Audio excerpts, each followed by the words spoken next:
Morning, folks. Welcome to the Joey Show. I'm Joey Avery. We have a special episode for you today, but I need to start off with some somber news. I realize this is a difficult week for everybody. I realize this is a trying time for everybody, and I want to reach out right now and let everyone who is dealing with travesty know that I am here with you. I am here for you. I am here to support everyone who does not know what app they are going to scroll on January 20th. I realize this is, for many of you, the largest and most devastating issue that exists on the planet. And here at the Joey Show, we do not take it lightly. Could the TikTok ban ruin your life? People say yes.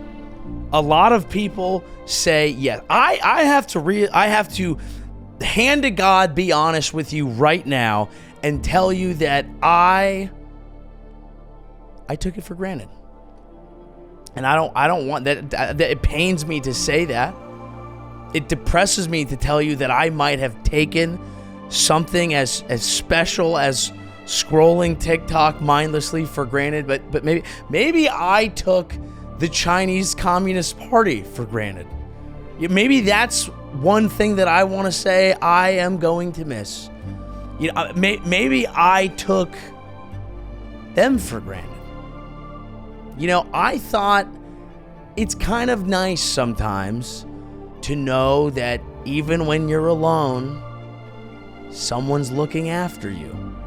Someone is watching you. You might be alone thinking, I'm having a night alone. I'm lonely. I'm sad. Boo-hoo. Sad me. You're not alone. You have a Chinese spy watching your every move. Okay? You leave that app. You go into another app. Yes, it can see your private messages. Yes, it can see your keystroke data. But don't we all just want to be seen? Isn't that what all this is? Everyone thought TikTok was about going viral because you wanted millions of people to see you. What about one party? What about the Chinese Communist Party? I took them for granted, and I want to apologize right now. I didn't know how good I had it. Sometimes when you're in a relationship, you get comfortable and you think, oh, they're just around. Let's see what else is out there. And then you make a crazy decision. You say, I am banning you. Get out of here. Get out of my country. Okay? Because you're toxic and you're mean. And you let them go. And then you wake up that next morning, January 20th, and you go, I miss you, my unique Chinese spy. That's what I'm worried about for you. Yes, there were also the fires. We'll talk about that too. People lost their homes. But people are going to miss their TikTok. Okay? I am sorry. I don't know what to say. Do we think it's actually going to go away? There are news reports that they might be selling it to Elon Musk. I don't want him spying on me. I want an official from the Chinese Communist Party, someone who actually knows me. Are we at this point now where it really just doesn't matter if people are spying on you? Because I see a lot of people doing the like, well, you know, I mean, our fucking companies basically do it anyway. And like, you know, if Trump asked for shit, maybe they'll turn it over. I don't know. I don't know, guys. I just know that when we wake up, you're going to feel alone, and you don't have to, because I'm here for you. If you are feeling lonely because you don't have TikTok, I'll go to my Instagram. I post the same videos, but that's not what you're after. Okay? You want someone who's involved in your life, and I will do that for you. Okay? You find me. You can message us here, joeyshowpodcast@gmail.com, and just send us all of your personal texts and share your location. And we will happily track all of that for you so that you never have to feel alone. I don't think it's actually going to go away. From what I understand, Just a classic negotiation, folks. A little bit of a leverage play going on. You might not know anything about it, but people up at the upper echelons, people like myself, we strike deals. I strike deals left, right, and center. Up, down, any fucking direction you want. You send me a deal, I will strike it. Okay? And from what I understand, powers that be up there in, the Chinese White House, not going to say the Yellow House, they, have apparently said they're open to selling to Elon Musk. It makes sense. Elon is already very tied in with Chinese business interests. He has a close relationship with the Chinese Communist Party. He has, I believe, wished them a happy birthday. He said some questionable things. They know he is down to play a little ball. What sort of ball they play, I don't know. I think they like baseball. I'm not really sure. They like basketball. He'll play basketball with them. That's what matters. Okay, I think they should sell it to LeBron James. Taco Tuesday. LeBron loves China. This is not the point. The point is apparently they're open to selling to Elon. ByteDance has no say in the matter. The government basically decides what's going to happen because there's some sort, the way that they're intertwined. It just works differently over there in Asia, whether we're talking China or South Korea as well. Watched an interesting video on Samsung and how South Korea is turning into some sort of hellscape. I think I talked about it on here. That is not the point. The point is that they will probably be open to selling to Elon, which is horrifying in its own way. Because if he just turns TikTok into X, it'd be very different.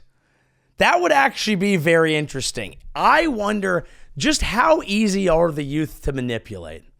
Because the right-wing argument against places like TikTok is that they're basically like, it makes them trans, I believe, is the general argument. I haven't heard it fully fleshed out, but I believe the argument is that makes them fucking gay. And I've been on that app, and I'm not gay or trans yet, but this is very early. We're only 48 episodes into the show, guys. The character needs to have an arc. Come on now. Cryptocurrency, sex. I mean, these things are in play. This is not the point. I've said that 7 times, but it's really not. I'm trying to get to the point, guys, but I'm having fun. Look, I'm in a new studio. We have a night set. We have a night set here at the Joey Show and some fun announcements. We'll get to that in a moment. But what if Elon Musk gets TikTok and he tweaks the algorithm, kind of like X, and makes it more MAGA friendly, even though I know that TikTok has a million of its own corners as it is. It kind of just depends on what side of it you're on. Who really knows? Would that change the youth? Now, I saw something. I saw a video. This was fascinating. It hits on the topics that we're discussing right now. I believe this is the direct thing that the right wing is afraid of here with TikTok. But I want to play this video simply because here's a quick little social media crash course for you, a little 101. The way social media works, okay, the key to a great video is a hook, right? You're scrolling. Everyone's competing for your attention. How do you get them right away? That's why if you're posting a stand-up clip, it's like, do I need to add something? What is happening right up front? You got to get people, you got to have a hook. I was just scrolling along, minding my own business. I saw, I think, the strongest hook in the history of my entire usage on Instagram. I'm going to play this hook for you right now, and then we will play the video. I survived October 7th, and then I detransitioned.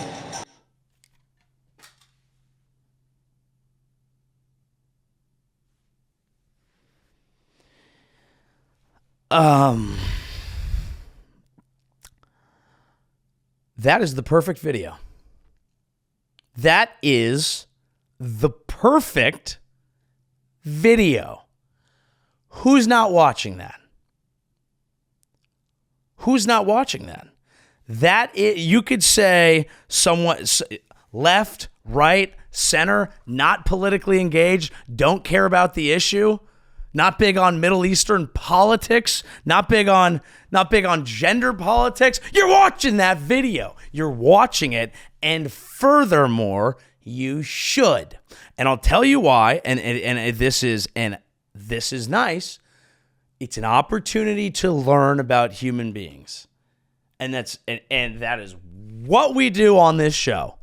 If nothing else, we've always wondered what is the unique thing that we do on this show. We learn about human beings. We do. It's a study. It's a course. It's a crash course. It's not a comedy show. It's not a news show. Not a politics show. It is a field trip. It is a field trip through life. And it's a field trip to the zoo. And I'm not saying for this person in particular. I'm saying humanity, you, me, all of us,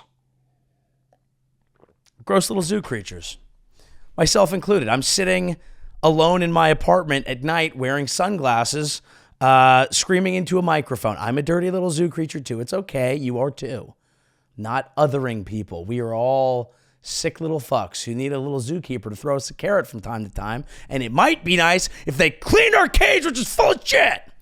Okay, so let's watch the whole video here. Nothing lives up to that hook, I have to say. And again, we're here to learn about this person's experience. We don't throw stones in this house. We are here to learn. I survived October 7th, and then I detransitioned. As a little kid, I was very interested in exploring niche medical topics, and when I was 12, just the idea of would it be possible for a woman to become a man? This question just entered my mind. I ended up going really deep, just obsessing, and I found myself pretty quickly in the land of pop culture, trans influencers.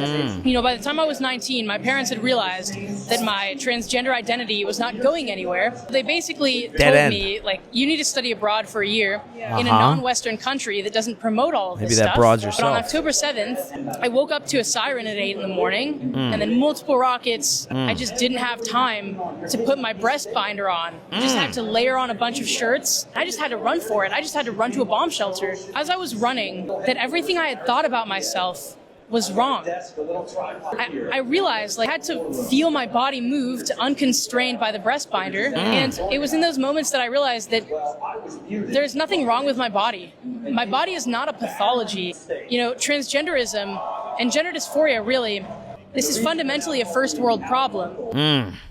Well, that last part seems true. A lot of experiences for that young person, and I hope for nothing but the best. Ben Shapiro will produce that movie. Now, what is a breast binder? This I actually did not know what that is. So let's educate ourselves a little bit. Oh, that just kind of tightens you fucking up. Okay, that's interesting here. Yeah, those are the models you'd expect. Okay, so yeah, this is it gets the flattens out the old chestaroo. Well, it's just interesting. People are after such different things. A lot of people pay for the opposite of that.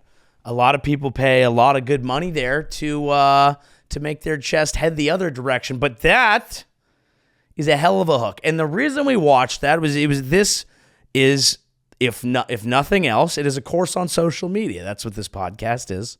It's not a study of humanity. It's not a human zoo. It's a course on social media, and it's actually a multi-level marketing scheme is what this is, and you will not really understand what this show has been until you complete every episode, and there's a new episode every week, and the main way to get the most out of this show, okay, if you're listening, is to invite 12 friends in. And once you bring 12 friends in, 12, of course, for the member of the 12, you're the 12, shout out to the 12. When you bring your 12 friends in, then you get promoted to a new rank at the show, which is El Capitan, I think, unless that's too high up. No, I'm El Capitan, actually. So I am El Capitan, and you will be a first mate, I think, is what you get. That's the first level. Now we have a lot of other levels, ninjas in there, and then you can also become a super mega advanced warrior with the strength of 10,000 suns and the wind at their back. And so there's just a lot of different things that you can become. But ultimately, this show is about 10 social media tricks that you need to use to go viral right now, immediately. The show is a series of thumbnails. The point is, I'm sure, and that clip had not gone mega viral. If people find it, credit me, not the people involved. But if people find it, then that's going to be this huge push to like, see, this is exactly why Elon needs to buy TikTok so they can stop selling chest flatteners, because in America, everything flies free, including the tits. Kind of fired up tonight. So yeah, I don't know what's going to happen with TikTok. From what I understand, maybe if China sells that to Elon, maybe even at a favorable deal for him, now all of a sudden Elon, who's, basically part of the Trump administration, will kind of, be able to gush some deals out here. Hey, we don't need to do these tariffs. You know what I mean? You scratch my back, you give me your little dancing app, we won't tax your fentanyl. Okay? Fun voices tonight. But yeah, I guess that's what that would be. I don't know. Everything is just, it feels like everything, everywhere all at once. And I'm not saying that because we're talking about Asian foreign politics. I'm saying it feels like everything is happening at the same time. Like Elon Musk has become, a figure in an incoming administration. And now Mark Zuckerberg is kind of trying it out too. He's like, well, let me get on Rogan. Okay. Let me put Dana White on the board of my company. Let me start wearing plain black t-shirts and necklaces. What is that? What is that?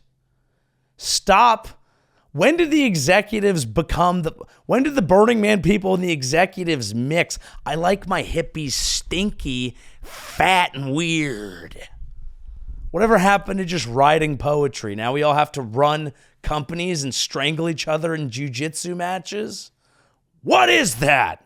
Zuckerberg has put Dana White on the board of Meta because they're actually moving from, they used to have on Instagram, they used to have the poke. You get Dana White in there, you get the slap. It only works on women, but that's what the internet's for. Dunking on broads. Am I right, fellas? I'm kidding. Cut me some slack. I transitioned after October 7th. Sorry. These are serious issues. I don't mean to make light of all these issues, but it's a comedy program and there's a lot going on, and I don't want people losing their minds in their apartment at 10:38 on a Tuesday night as I record this, having a nice time. Maybe I should chill out, smoke some of this devil's lettuce. Should I smoke some of this devil's lettuce? Smoke some of this cabbage? Some of that jazz cabbage? Come on.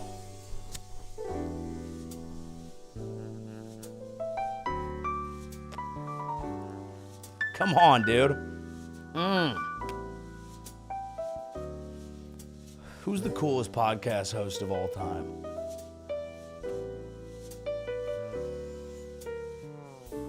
It's got to be me, right? Come on, dude. Gonna have to put that out. I'm a bitch, dude. I'm like kind of cool. I can't do if I can't do like more than like 2 puffs. Otherwise, I would just be like, cameras are fucking crazy, dude, or whatever, or fucking whatever, dude. It's fun doing this at night. We can get loose. We can expand. Okay, Daddy's home alone. We're getting crazy. We're getting weird. We're getting buck. What were we talking about? Zuck? Power slap?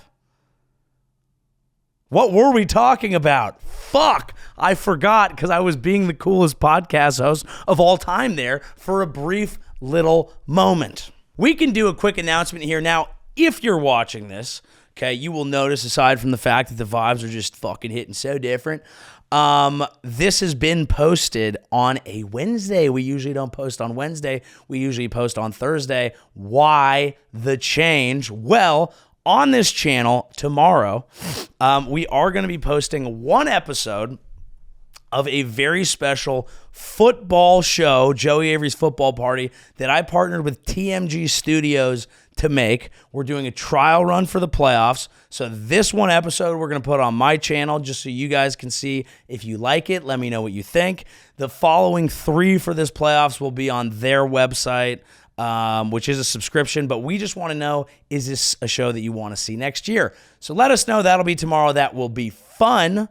And of course, as always, while you're here at The Joey Show, please subscribe to the channel. First 50 episodes will be right here on my YouTube channel, at which point I'm going to move over to the Joey Show podcast channel and let it breathe, let it find its own space, let it have its own thing, because I love it and it needs a safe, I'm holding space for it, and it needs a safe space to be nurtured and grow into the beautiful flower that it is. But it's fucking basically nuking my stand-up views. And as I have made very clear, this podcast is about social media strategy, which is why I explained all that to you.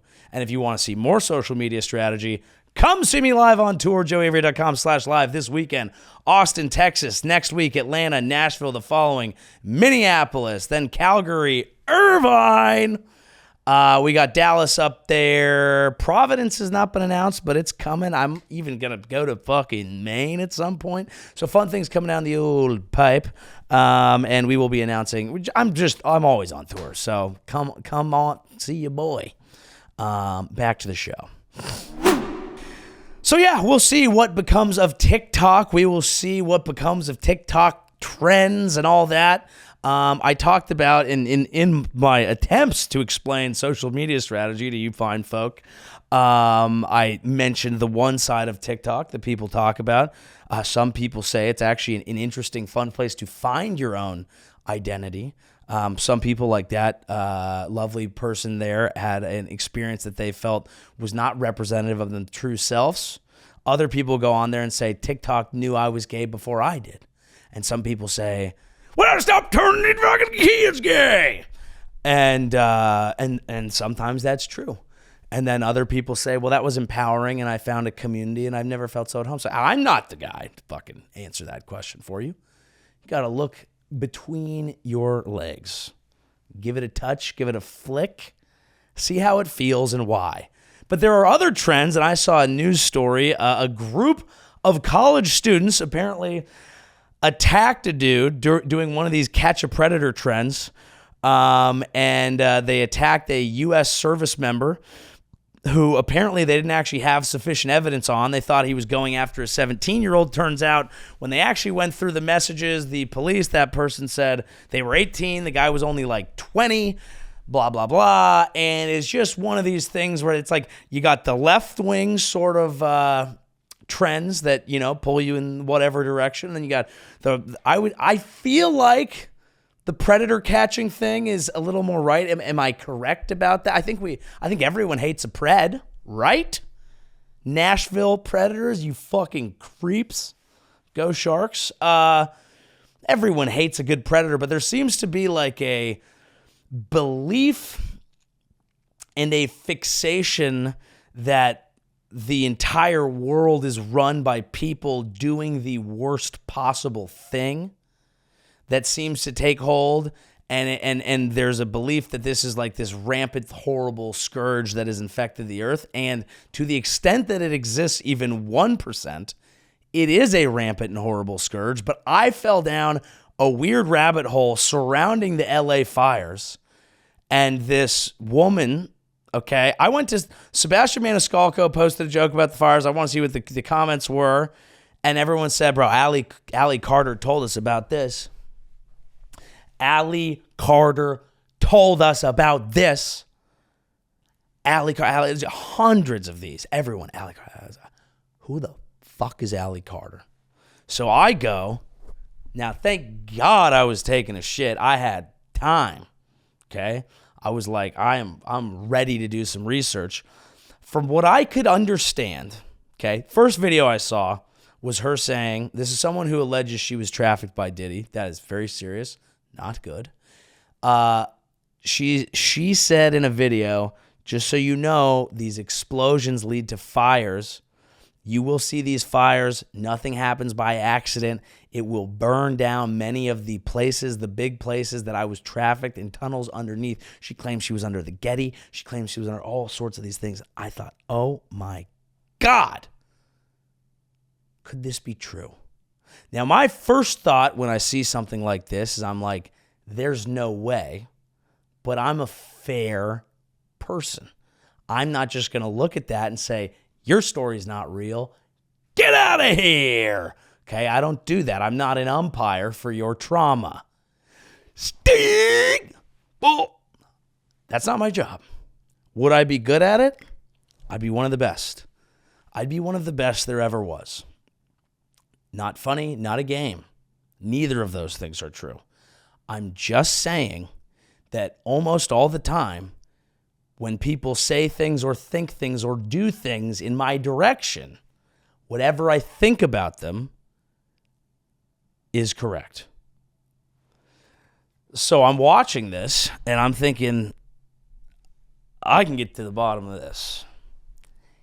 If anyone can solve the fires and the artist formerly known as Puff Daddy's legal situation, it's me on the toilet for 3.5 minutes. So I do the work, okay? I do the work. I do what you're supposed to do. I dial in. I lock in. First thing I see, just telling y'all, this is before the fires. Nothing's an accident. You're going to see fires. It's going to burn, okay? See that over and over again. Okay, she might be onto something. I see some video, Will Smith in the background. Everyone's like, that's Allie, that's Allie, that's Allie. It wasn't. Timing, names don't match up, none of it, whatever. Then I keep scrolling, and this person who had a lot of things to say that I'm not even going to repeat about her very explicit things about her experience and being locked up with children who were sold to and made to, things that we don't cover here in explicit detail, but things that I was fully prepared to take seriously, even if they felt large for the moment. And then I found out that she claims to be Tupac's daughter, and that Tupac is still alive, and that Tupac is also currently featuring on tracks with several other artists, and I can't vividly, perfectly prove that that is incorrect, but I think this might be a case of a mentally unwell person who says a lot of things, and when you say a lot of things, eventually some of those things will become prophetic, right? Kind of the Simpsons model of the world. How did the Simpsons keep predicting all these things? Damn, they're good. Or have you ever written that many shows roughly about pop culture? You're going to get some shit right. It happens with Rogan too, a lot. Rogan will say things that end up being right. Now, not at all comparing him and Allie Carter here. I just mean that per words on the internet, he is the leader in the clubhouse by a lot. And words seen by the most people. He has talked about a lot of topics a lot of times, and everyone's seen them. So a lot of times when something happens, a clip can come up that is him discussing it in advance, and it can be prophetic, which is not to say that he doesn't deserve credit, because his clip that's been going around about the fires was quite accurate. Now, obviously, in my real life, in my personal life, as a living, breathing, good-ish human being from California, I would like to spend time expressing how heartbreaking it is and how bad I feel for people who are in this, and offering to help as I have with certain people. I could do all that, but that's not what this show is about. That's what calling people on your phone and texting people and being present in the lives of your loved ones is about. This show is about social media strategy and a trip to the human zoo. So I do want to talk a little bit about the discourse surrounding the fires Just know if you're impacted, my heart is with you. Okay? Number 1. A lot of people have been discussing the DEI nature of the LA Fire Department. People saying, look at all these lesbians fighting that fire. And people have been saying in their argument that the state is mismanaged because they are more focused on that than fighting the fires. Now, the alternative to that would be if you go through the qualifications of these people on the fire department, all of them seem to be very qualified firefighters. I don't have super high level knowledge of what fire achievements are there, but they seem to be there. I'm not interested in any of that. I just want to know who doesn't think lesbians would be great firefighters. Look at them. They love that shit. That outfit is fucking built for a lesbian. It's basically a fucking Carhartt one-piece, dog. Okay? If we could get Subaru on the front of a fire truck, we're fucking there. What else do they like to do other than jacking up the truck a little bit, working with their hands, getting a little dirty, getting out there, okay? Being out there with the boys. Lesbians make great firefighters. They know how to get away. You know what it is? You know how it is. I feel like that's great. I feel like if a lesbian firefighter showed up, I'd be like, nice. Okay? They know what's going on. Now, you need some dudes on there, all right? Lesbians, nothing but love, nothing but support. I think I've made that clear, but upper body strength, that's a fucking man's game, okay? Chopping that wood, okay? They don't even like wood. They don't like the hose. There's different jobs for everybody. I think we'll be okay. Everyone's been talking about, the other critical thing is that we don't have water because of some fish. Trump keeps saying that. I can't get this one up or down. Most things that I've said are like, that is completely false. The Delta smelt or something has nothing to do with the lack of water. But I will say this. California has horrible water management. I don't know why. I think we have stopped building dams because they're not a vibe. I'm not a dam expert. Hey, I'm not a damn expert. What you going all asking me for? I'm not a goddamn expert. Not a damn expert. But I do think there's maybe a middle ground we could strike in California that's like some environmental protections. I like a good wilderness space, yes. I like things that try to contribute to not the planet hitting runaway temperatures that will kill us all soon. Yes, of course.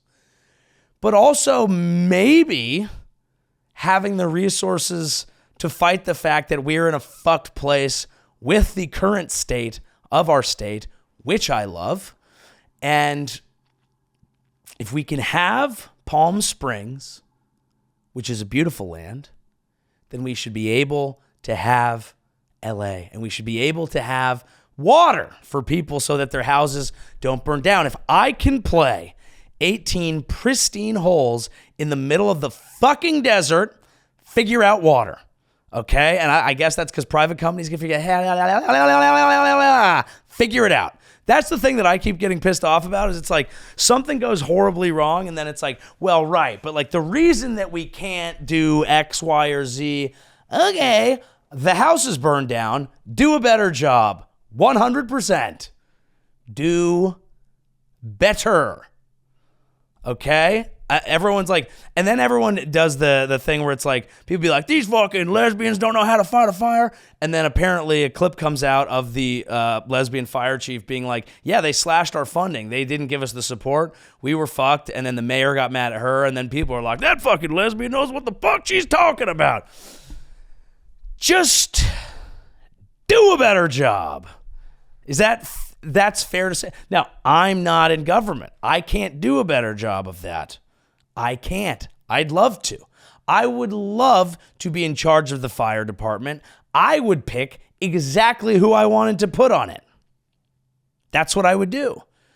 People be like, is this DEI? No, it's what I wanted. All black firehouse. That's a fun one. Who wouldn't love going to that firehouse? They're having a good time over there. The music's fun.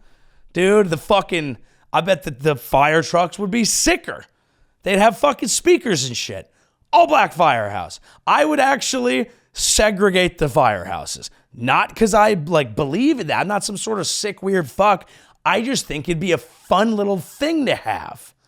And then everyone would be happy. People would be like, why is that fire chief black? Go to the fucking white firehouse. You want a white fire chief? You can have it. I would treat the fire department like the prison system. Mandatory racial segregation. Not for any sick fucking ideological reason, but because I want to go visit them and see what they're like. It's like going to the Epcot Center. The Epcot Center, it's like a whole world in one little area. And you're like, am I in Germany having a Pilsner or am I at Disneyland? You go to the Epcot Center, you get sucked off by a ladyboy in Thailand. You walk over to Dubai, boom, you're at the Burj Khalifa. You walk over to Iraq, you throw stones at a lady. The Epcot Center is a beautiful place. And I would do that with the firehouses as well. Okay? Black firehouse, boom. Asian firehouse, look out, on the road. I'm kidding, guys. You got to do racial jokes if you're doing this one. That's an option. So these are just some of the things that I'm going to put in place when I run for governor of California. And, Gavin Newsom is doing a lot of he's big on people will say, why didn't this happen? Why didn't that? And he's like, that's just false. I don't have a Gavin. I'll have to watch more of him. But he gets a little, I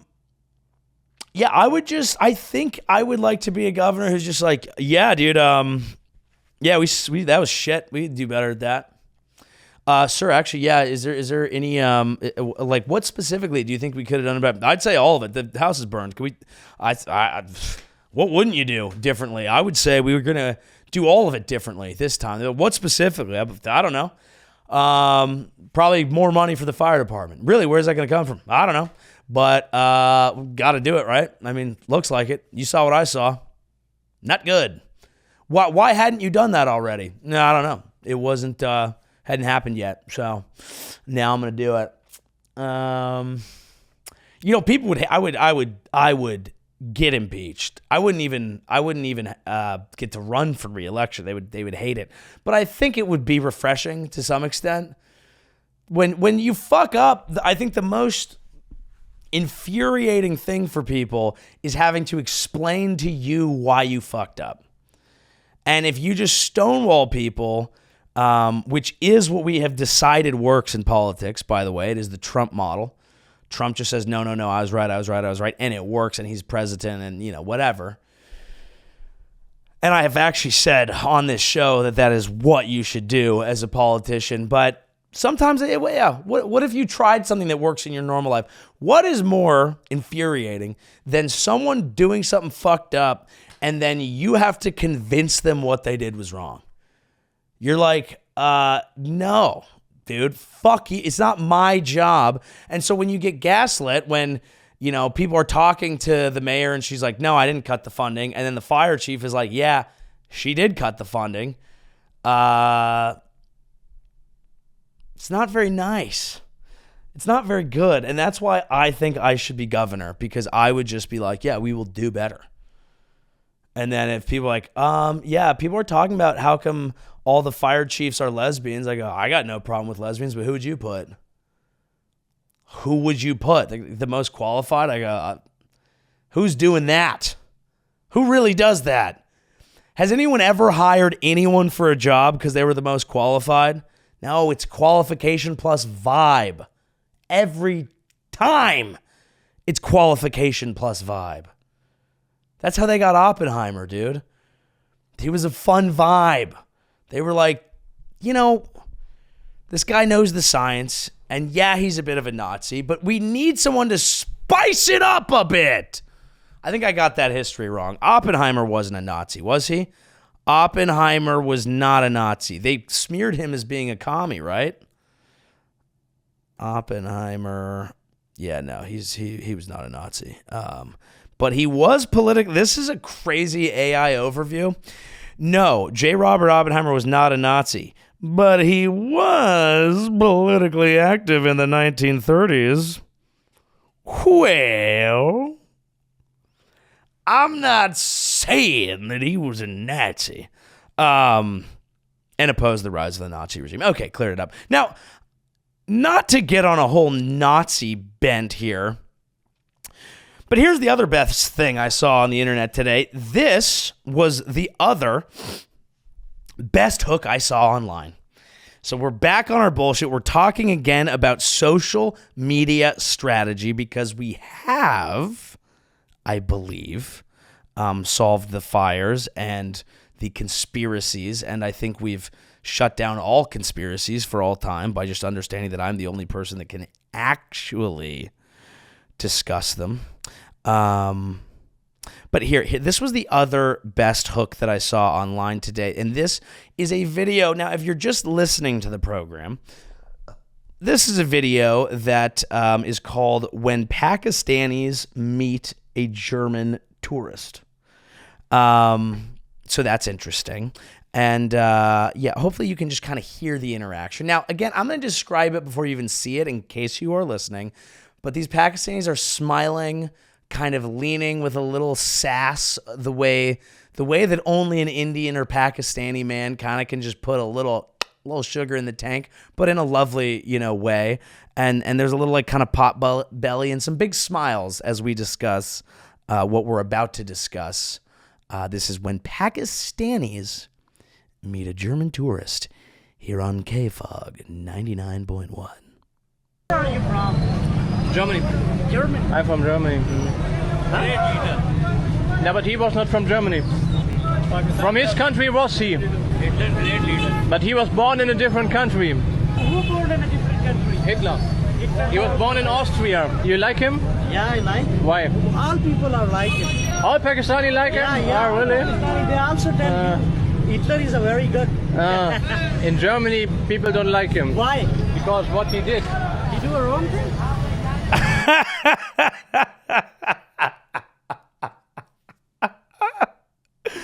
I want to hit that last line one more time for the people at home.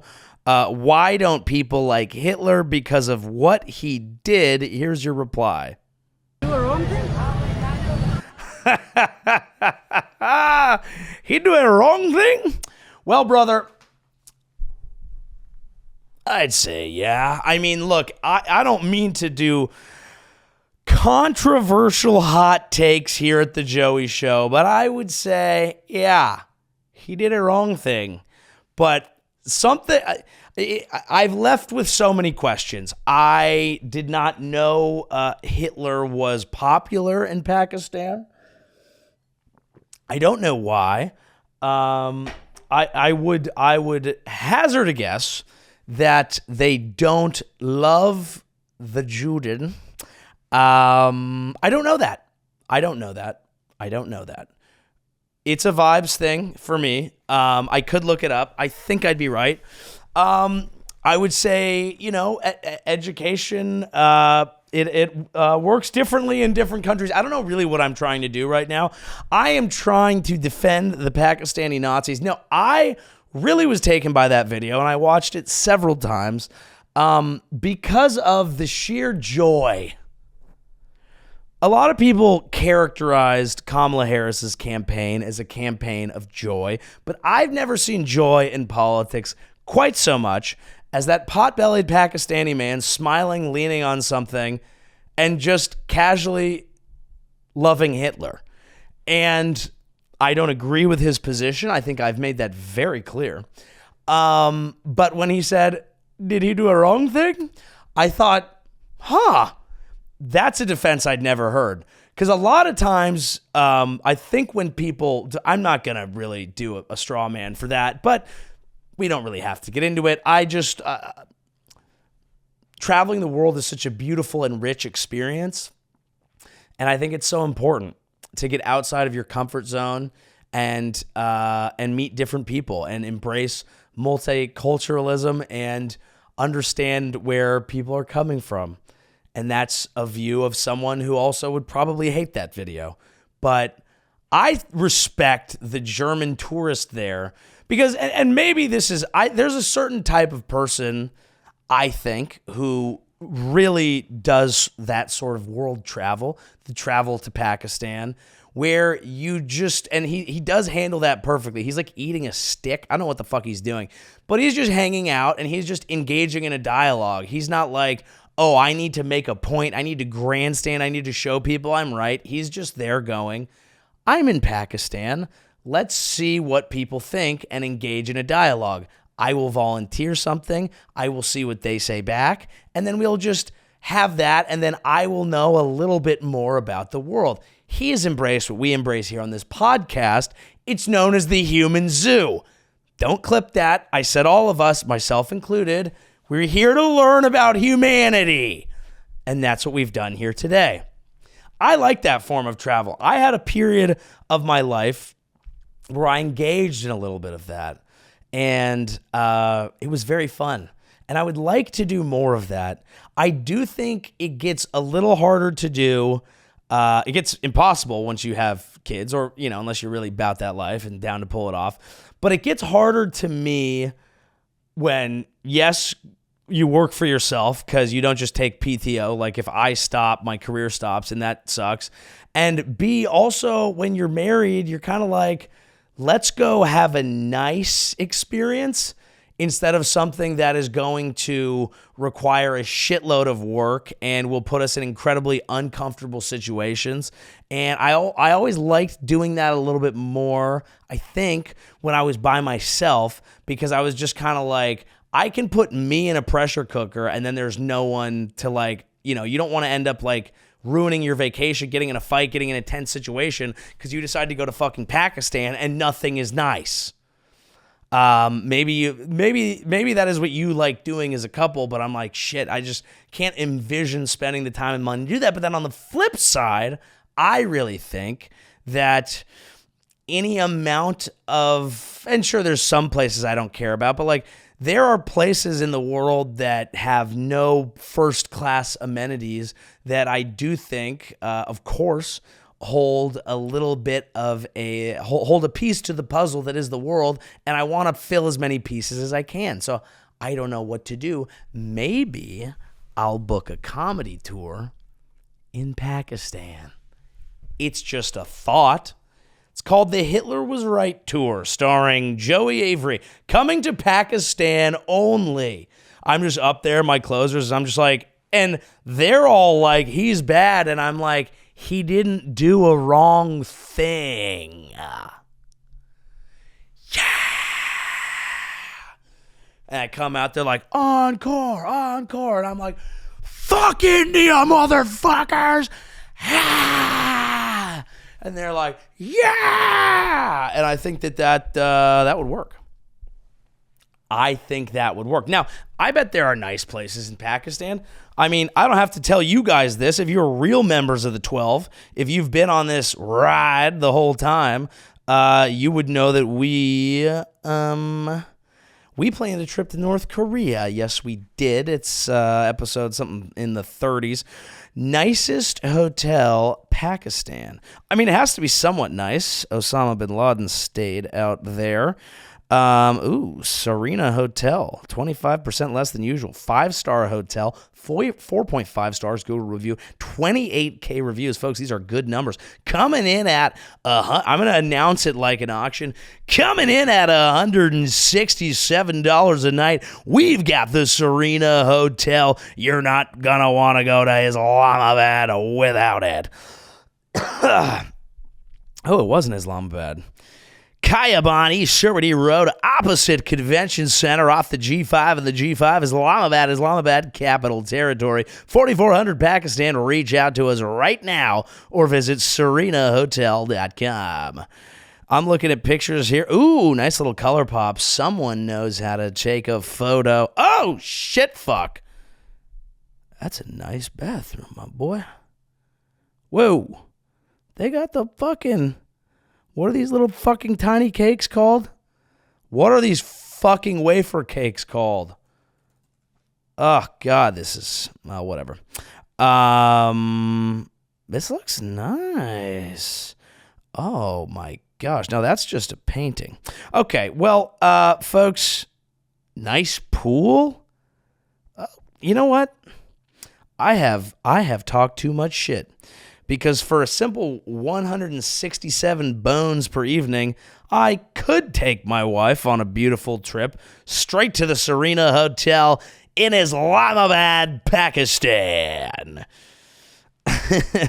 where Hitler could do no wrong and neither could you. Come on down to the Serena Hotel and watch out for the showers, folks. I'm gonna Google this right now. Do Pakistanis love Hitler? Because this could just be a group. What do people in Pakistan think about Hitler? Okay, Shah Mohammad Nizamani hits Quora with this in 2016. Software engineer, yeah, I bet. Shah Mohammad says, I personally despise him for his killings, but yeah, I do appreciate him for how he came into power from a bunch of followers to whole population. Kind of given it's not so black and white, even if that's how he saw the world. You know, kind of like really trying to paint the full picture of Hitler here. Kind of just like appreciating him for his grind set, which is a really unique take that I had not heard. You don't get that a lot.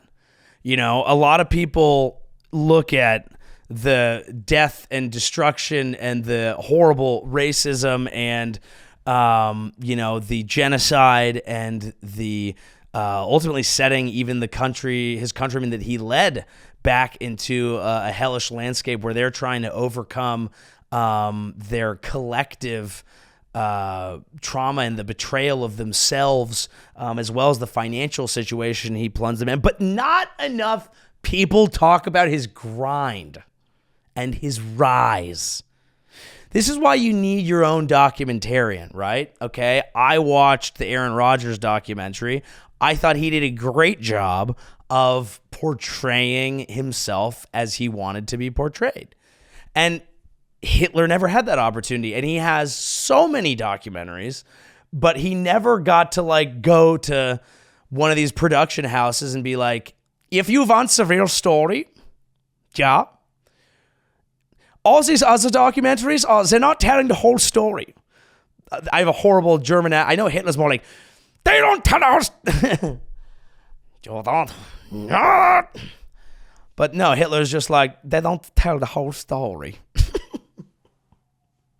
None of these documentaries are telling the whole story. You want real access?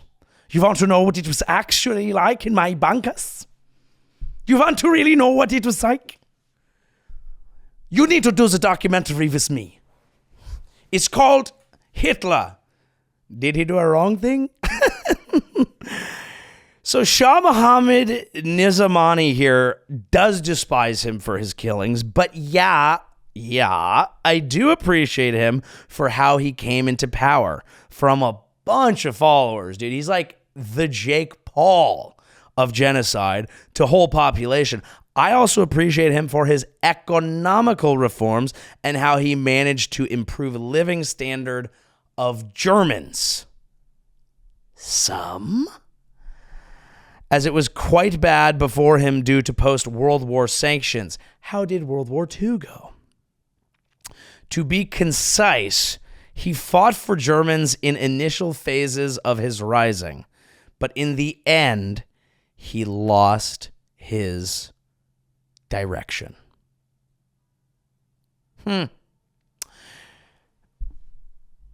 That's true. He lost his direction. And we get lost. We all get lost. Who amongst us has not been fighting, been on the grind, and then just completely lost it and tried to kill everybody and take over the entire world? What I want, because I watch a lot of these, there's a lot of like, how did Hawk Tuah Girl lose her entire reputation? Bah. The rise and fall of FouseyTube. I love that shit. Hitler's the original. Like, Hitler is the OG, like, influencer who, like, but his crypto scam was genocide, right? To be clear. That is worse.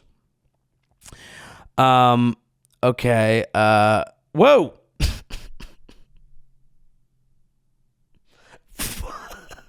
Okay, this one. Okay. Urwa Shabir, born and raised Pakistan. Whenever our cricket team is giving their miserable performance, we remember Hitler for what he did with German cricket team, and we think how his actions might be slightly justifiable.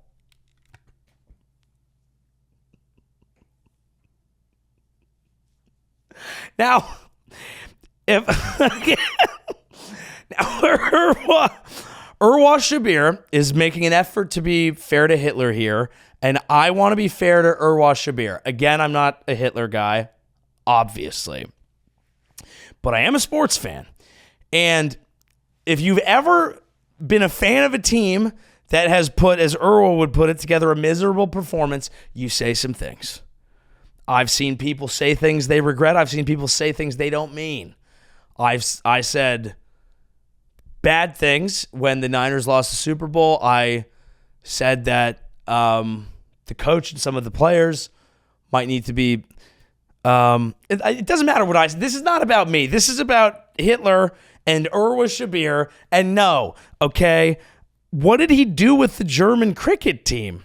See, this now we are just learning, what did Hitler do for the German cricket team? The economy everyone talks about. Oh, this is blah, blah, blah, blah, blah. According to some books, Adolf Hitler wanted to use cricket to train German troops and Nazify the game. Interesting. But there's no evidence that he did anything for the German cricket team. Well, Urwa, that hardly excuses what he did. Hardly. He might not have done anything for the He might not have done anything for the team. You want to excuse all that, Urwa? I can't go with you, brother. I can't go with you. I'll have a drink with you at the Serena Hotel. Do they drink in Pakistan? Oh, probably not. Oh, yes. There you go. Oh, illegal for a majority, but it's widely available in urban areas. Just say it. And alcohol diseases are on the rise. Well, that's not nice. It's banned for Muslims. Okay, well, I'm not a Muslim. The penalty for drinking is 80 lashes, but it's not strictly enforced. Well, that's not very nice. Okay. Why is Adolf Hitler so popular in Pakistan? Very few Pakistanis on the street would be able to tell who he was, what he did, or what he stood for. The term Hitler has become local slang for someone who sticks to his guns with no sense of balance or justice. This makes... We did get to the bottom of something. For example, my boss is a bloody Hitler.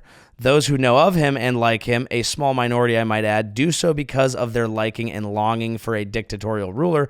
Pakistan has seen extremely bad governance at the hands of its politicians and somewhat better governance when the governments were forcibly taken over by the military. Hence, the longing for some stability, some sense of direction, even if backwards, is extremely appealing to the nation.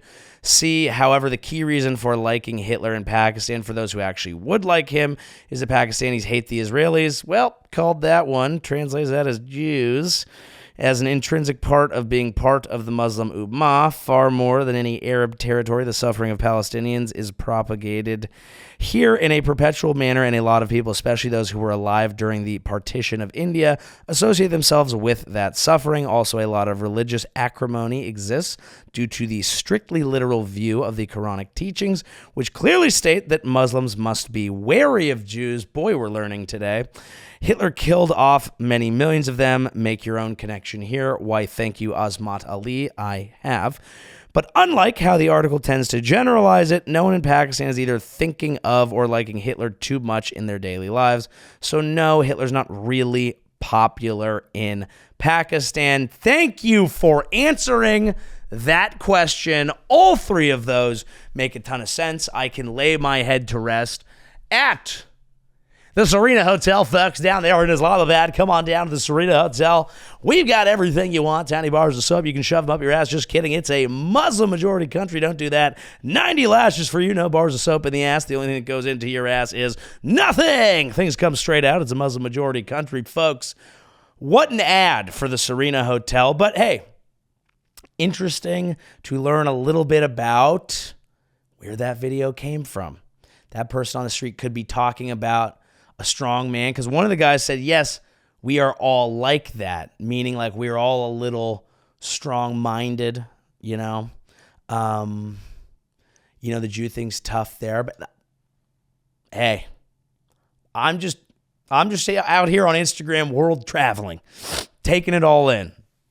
Where should I go next? I mean, we did a live podcast from Spain. I don't know why I say live, obviously not live. I edited it. In fact, I shot one that was horrible, and then I, had a couple beers, did it later, and I was like, that was more fun, and then that ended up being fun. But here, that's not the point. That was the last time I smoked on this podcast. Interesting connections being made tonight at 12 Studios. Here's the deal. I should do a fun trip and do a little pod from there. Where do we go? Who do we learn? What do we learn about? Pakistan on the list. Not sure if it's high. I want to go to India. I'd love to go to India. Tried to go one time. It's a story some of you know. You'd have to be really deep in the lore, but all I will say, and I will tell the story at length another time, because I'm not sure if I have or not. But you need a visa. You need a visa to go to India is the point. Yeah, fuck it. I'll just tell the story. I'm not going to honey dick it. Yeah, I first time doing international travel with the wife, I got invited to a wedding, an Indian wedding. I was very excited. The Indians know how to do a phenomenal wedding. Friend of mine marrying a gal of Indian descent, white boy riding in on an elephant. Proud moment for all of us. Kind of fired up for him. I was really excited.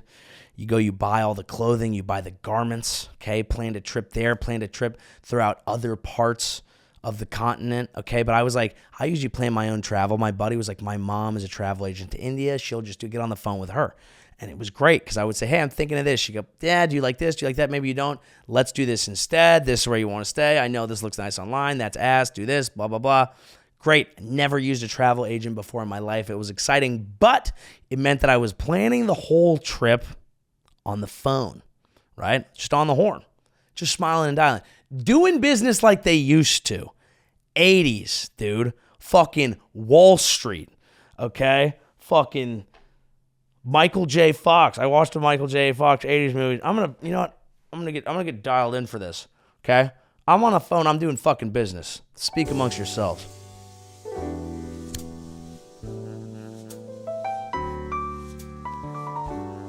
I'm on the phone. I'm doing business, all right?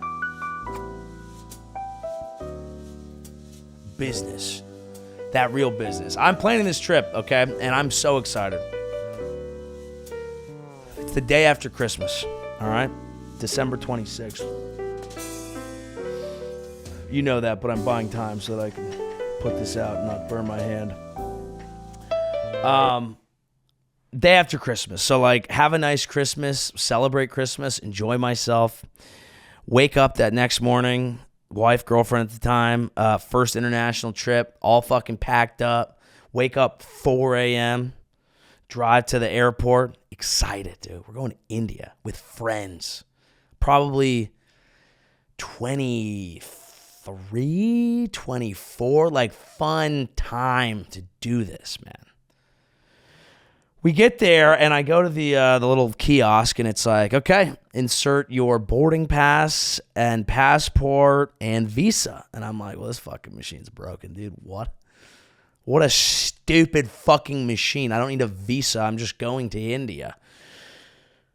It's kind of my vibe. I was like, oh, this thing's weird. Let's go talk to the person. And doubt starts creeping in immediately. The second something goes not according to plan at the airport, you're going, oh, fuck, dude. Not ideal. Go talk to the lady. She's like, oh, you need a visa. And I'm like, trying to white boy it up. I'm like, what do we need to do here? You know, like, what do we need to do to grease the wheel? She's like, you're fucked. I'm like, okay, that's good to know. Wife starts crying, just crying. 6 a.m. We're like, okay. I'm like, hey, I am Captain Remain Calm. I am calm. Okay, I'm good. Go over there, sit down, WhatsApp everybody. Hey, slight snag here, kind of an issue, really worried, but like we're going to figure it out. I go online. It's like, you can order a rush visa service right now. I'm like, we can still make our flight. $400, send in all my personal information, passport, all that. As I'm waiting for the email to show up from them, I start thinking, that can't be real. And I start Googling it, and it's like, you just purchased identity fraud. Amazing. So now all of a sudden I'm thinking, we are not going to India. We have our aborted trip here, feeling horrible. 2 weeks, all the planning, everything, the visions of the clothes and all and it's crying, and it's just, what the fuck? We are so stupid. And we go to the consulate and waiting in a long line. It's a fucking lost cause. And it sucked. And I didn't get to go.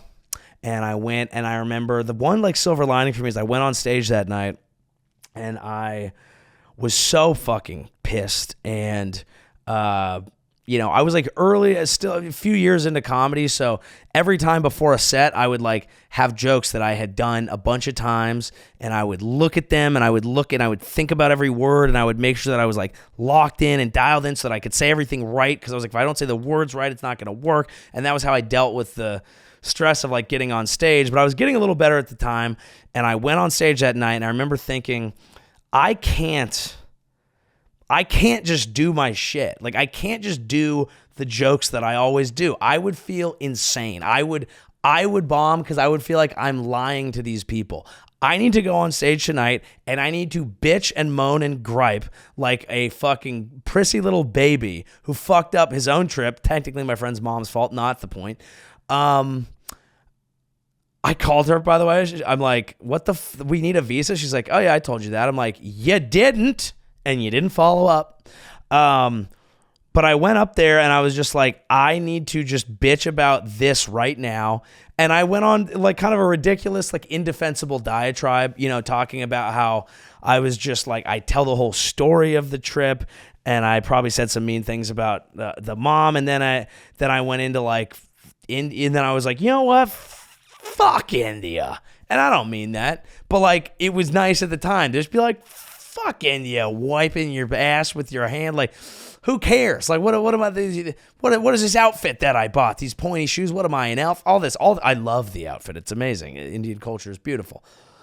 Aside from the buses, but I went and just went up there and talked about how like you've never, imagine these are not funny, but imagine they were, talking about how it's like, the only time in my life where I've been tracking a flight and been like, maybe it'll go down, and all these things. And so it ended up that would be my like silver lining, is I guess it ended up being a moment in time where I kind of had a little bit of a breakthrough that's always helped me in stand-up, which is like, obviously if something's going on, that's what you need to talk about. And I would try that from even like months in. I remember my dog died way before I was good enough to like bring an emotion on stage, and I just bombed talking about the death of an animal that day, and how we should be able to like put humans to death. I can see why it didn't work, but it was a beautiful kind of lesson on just like, yes, a well-written bit matters. Yes, spending time writing and perfecting and like crafting and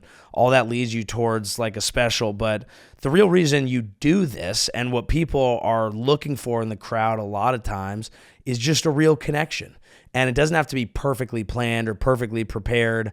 And obviously when I'm nervous, I still prepare, but it's like, what people want is something that feels real. And you can start with that and mold it into a bit over time, but like that's what I love about comedy, and that's when to me I feel like, as annoying as it sounds for a comedian to say I'm an artist and then like tell dick jokes, when you're really like got some shit going on and you're like, I'm going to bring this on stage, I'm going to make it funny and people are going to laugh because it's real.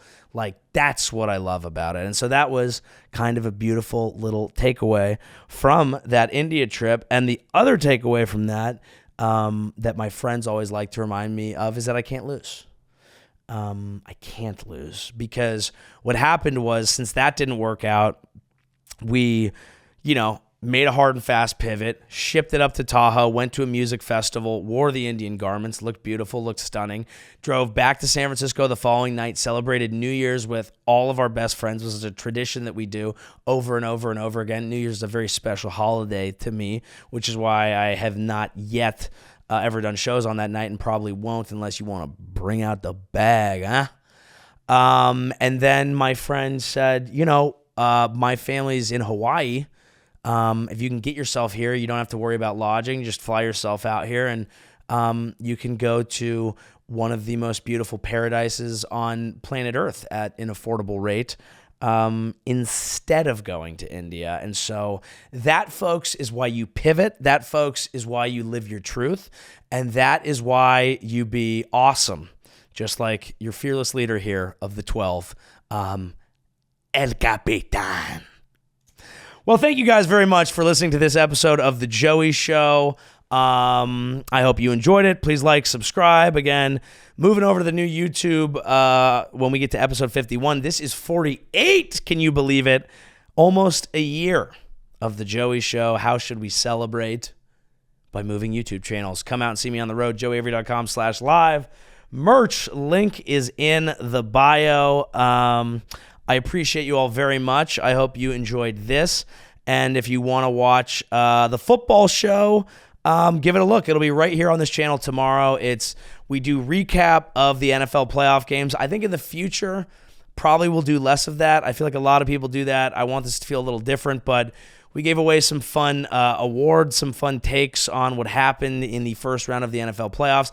And then I went live. I went to a Chargers tailgate and partied with a bunch of people, and we have some man on the street content for you. So if you want more content, and I know at least 200 of you do, it's going to be here on this channel. Big things in 2025. Big up to Chet Hanks. Thank you very much. This has been The Joey Show.